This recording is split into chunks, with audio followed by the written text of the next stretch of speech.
Welcome friends, Insta রান্নাঘর থেকে এই সময় বলছি। আশা করি বন্ধুরা তোমরা সবাই ভালো আছো। আর রেসিপিটা দেখার পরে অবশ্যই একটু লাইক, শেয়ার, কমেন্ট প্লিজ। রেসিপিটা আজকে শুরু করছি। আজকে নিয়েছি হচ্ছে চিকেন, দেখতেই পাচ্ছ। চিকেনেরই একদম কষা করব কিভাবে, দেখতে থাকো। এই কষা কিন্তু শুধুও ভালো লাগে, আবার অনেক সময় ভাত, রুটি, লুচি, পরোটা সব কিছুর সাথেই চলবে, এমনভাবে বানাবো। নিয়েছি চিকেন, তার সাথে নিয়েছি একটু আলু কেটে নিয়েছি, আর দই নিয়েছি এক বাটি, ছোটো বাটির এক বাটি। আর দেখতেই পাচ্ছ নিয়েছি হচ্ছে একটু পোস্ত আর চালমগজ। আর কী কী নিয়েছি এক এক করে সবই বলে দিচ্ছি তোমাদের।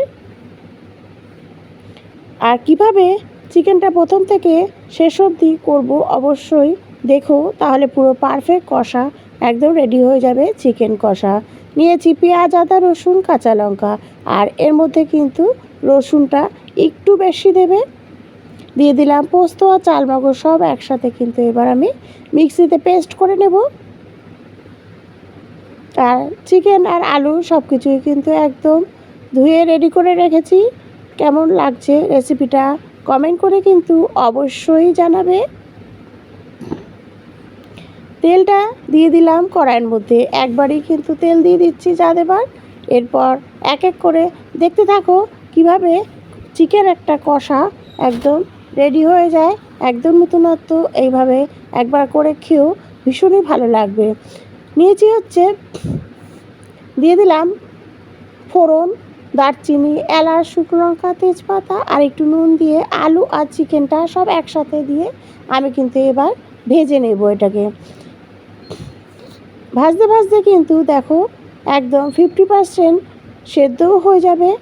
খুব ভালো করে আমি চিকেন আর আলু একসাথেই ভেজে নেব। একসাথে ভাজলে সেদ্ধটাও তাড়াতাড়ি হয়। দেখো একটু হলুদ দিয়ে দিয়েছি, হলুদ দিয়ে কিন্তু আমি আরেকটু নাড়াচাড়া করে এবার পেস্টটা দিয়ে দিলাম। পেস্টের মধ্যে প্রথমেই বলেছি, আবার বলে দিচ্ছি, পেঁয়াজ, আদা, রসুন, কাঁচা লঙ্কা আর পোস্ত, চালমগজ। আর রসুনটা একটু বেশি দেবে। কষানোর সময় দইটাও দিয়ে দেবে।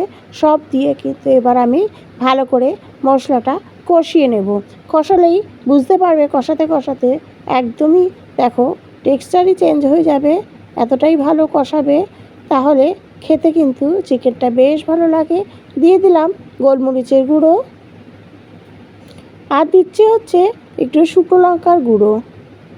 গোলমরিচের গুঁড়োটা কিন্তু মাস্ট কষায়, কারণ টেস্টটা বেশ ভালো আসে। একটু নুন দিয়ে দিলাম, আর একটু প্রথমে দিয়েছিলাম কড়ার মধ্যে, এবার চিকেনে আরেকটু দিয়ে দিলাম। দেখো কষাতে কষাতে কিন্তু মশলার সাথে চিকেন সব একসাথে লেগে গেছে, তার মানেই বুঝতে পারবে যে কষানো কমপ্লিট। এবার একটু গরম জল দিবে, এরপরে একটু ঢেকে দেবে। ঢেকে দিলে বেশ সেদ্ধটাও ভালো হয়, এর ফলে স্মেলটাও ভালো থাকে। তারপর নামানোর সময় তোমাদের দেখাচ্ছি কতটা টেক্সচার একদম চেঞ্জ হয়ে যাবে। এখনও কিন্তু বেশ কিছুক্ষণ ধরে আমি এটা রান্না করব।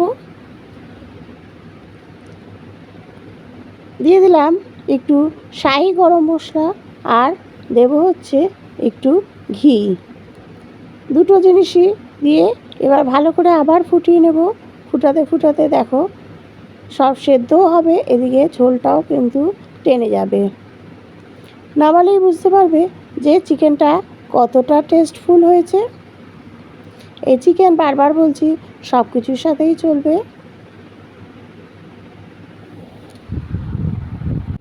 এরপরে দেখো গ্যাসটা একদম বাড়িয়ে দেবে এই টাইমে। ব্যাস, তারপরে কিছুক্ষণ পরে নামিয়ে নেবে। নামানোর পরে ঠিক এরকম আসবে, একদম পারফেক্ট চিকেন কষা রেসিপি তোমাদের সাথে শেয়ার করলাম। অবশ্যই একটু তোমরা পাশে থেকো, এবং নতুন যারা আছো বেল আইকনটা প্রেস করে দিও। Thank you.